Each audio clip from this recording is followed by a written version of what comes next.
think we'll be coming up to the end of the main wash now. I think this similarly relates to daily 59 minutes. I think this wash is exactly the same. I don't think there's not much difference in it,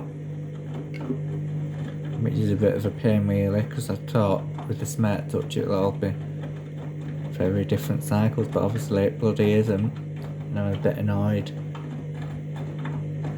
I can't see it doing mini spins in between winces.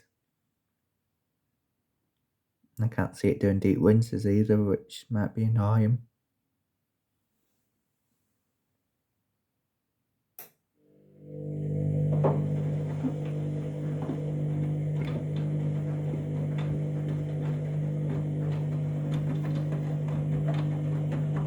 Don't forget to subscribe.